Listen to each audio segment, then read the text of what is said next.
Selamat malam, salam sejahtera. Ini ulasan istimewa untuk Anda semua.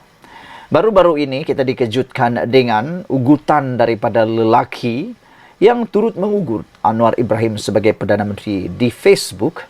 Juga yang paling mengejutkan kita, beraninya lelaki itu turut mengugut timbalan Ketua Polis Negara Ayub Khan.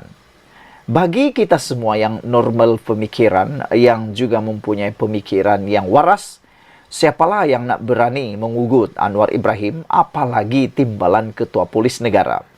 Lebih-lebih lagi, individu tersebut adalah Ayub Khan.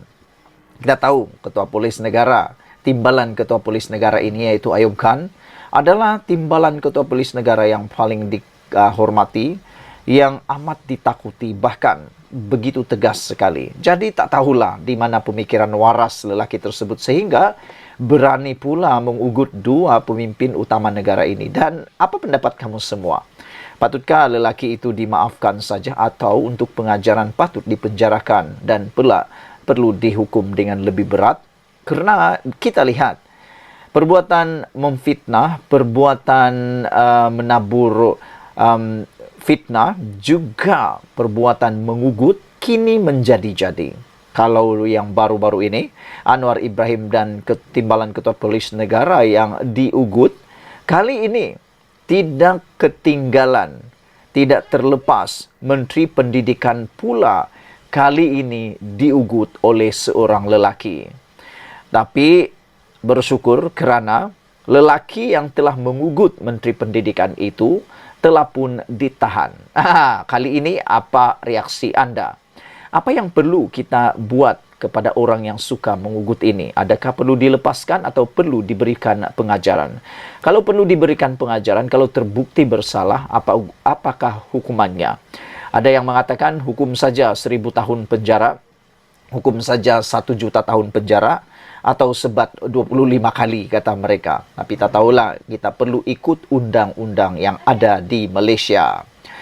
Seorang lelaki akhirnya ditahan selepas disyaki membuat hantaran berbaur ugutan jenayah terhadap Menteri Pendidikan Fadilah Siddiq.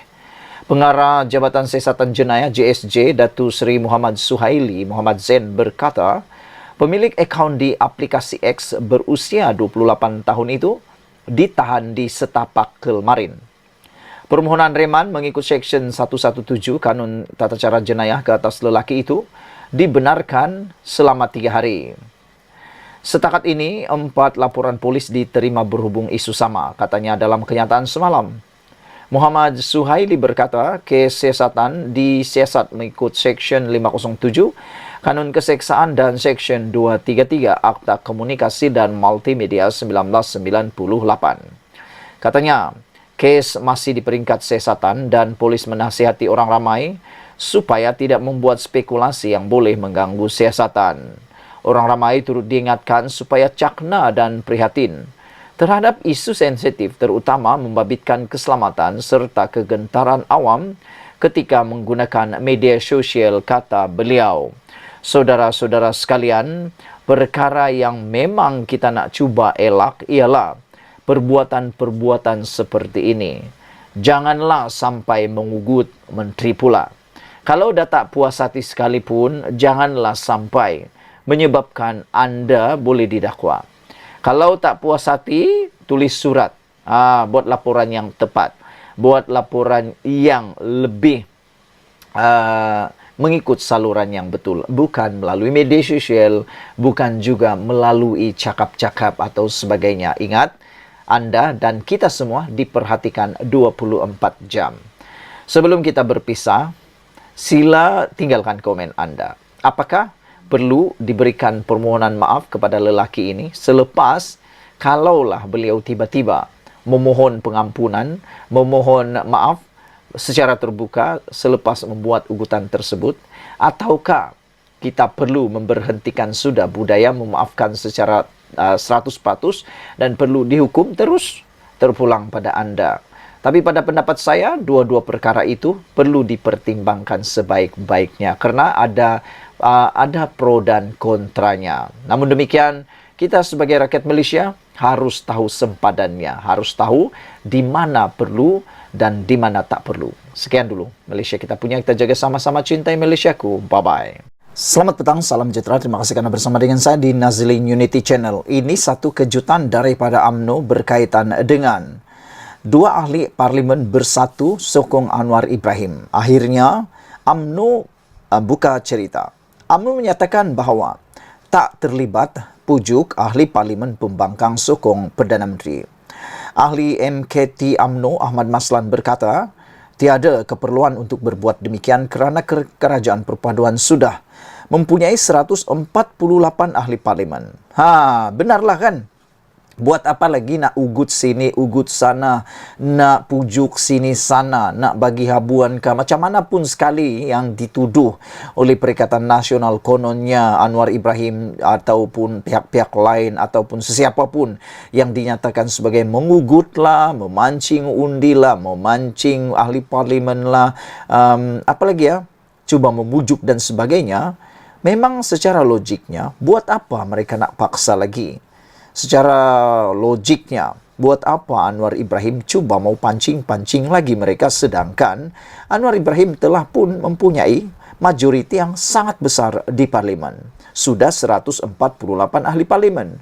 Persoalannya, kenapa perlu lagi Anwar Ibrahim atau UMNO mahu memujuk ahli parlimen daripada Perikatan Nasional? Memang ada logiknya, benar atau tidak? Coba fikir-fikirkan. Anda boleh share kepada rakan-rakan Anda, walaun-walaun yang ada di luar sana, yang cuba mahu mengaitkan kononnya Anwar Ibrahim memujuk. Kononnya SPRM cuba mengugut pula. Kononnya ada juga yang mengatakan UMNO konon terlibat dalam pujukan ahli parlimen. Fikirkan baik-baik. Buat apa? Apa faedahnya Anwar Ibrahim? Apa faedahnya UMNO nak pancing, nak pujuk ahli parlimen Perikatan Nasional Pembangkang, walhal Anwar Ibrahim dah pun cukup sokongan di ahli parlimen ataupun di parlimen. Buat apa lagi? Anda fikirlah sendiri. Itu semua mungkin hanya retorik cerita untuk menyenangkan hati saja. Ahli Majlis Tertinggi UMNO iaitu Ahmad Maslan berkata, partinya tidak terlibat sama sekali dalam usaha menarik sokongan dua ahli parlimen Perikatan Nasional untuk menyokong Perdana Menteri. Beliau menegaskan tiada pemimpin atau pimpinan UMNO yang terlibat memujuk ahli-ahli parlimen Perikatan Nasional itu. Malah tiada keperluan untuk menarik sokongan daripada pihak pembangkang kerana Kerajaan Perpaduan sudah mempunyai 148 ahli parlimen. Perdana Menteri Anwar Ibrahim tidak menyuruh sesiapa, malah sebagai timbalan beliau iaitu di Kementerian Kewangan, Ahmad Maslan menyatakan beliau tidak pernah disuruh untuk melakukan perkara-perkara sebegitu.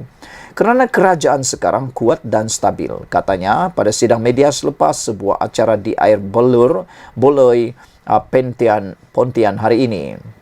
Setiausaha Agung PN Hamzah Zainuddin semalam dilaporkan berkata, pihaknya sedang mengumpul bukti berhubung dakwaan ahli parlimen pembangkang diugut supaya menyokong Kerajaan Perpaduan. Dah lama dah perkara ini mereka nyatakan, berapa hari bulan yang lepas lagi.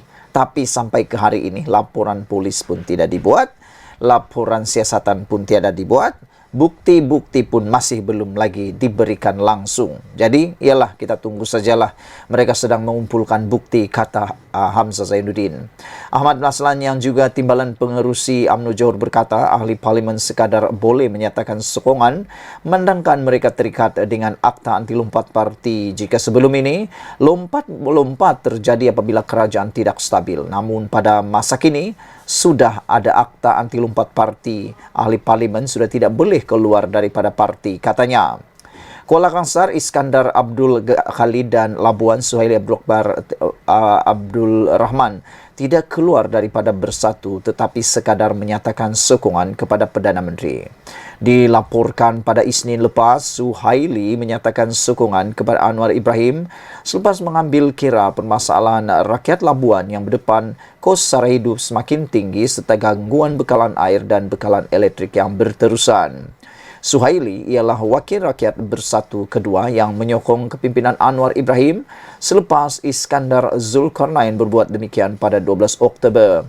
Susulan itu, Bersatu memutuskan Badan Pimpinan Negeri mengambil alih pengurusan bahagian Kuala Kangsar dan Labuan, sementara menunggu keputusan dibuat lembaga disiplin terhadap Iskandar dan Suhaili. Selain itu, Hamzah mengumumkan pada Kamis lepas bahwa Naib Presiden Bersatu Razidin dilantik sebagai Ketua Bersatu Wilayah Persekutuan berkuat kuasa serta-merta bagi menggantikan Suhaili. Sekian dulu untuk kali ini, ikuti terus ulasan selepas ini.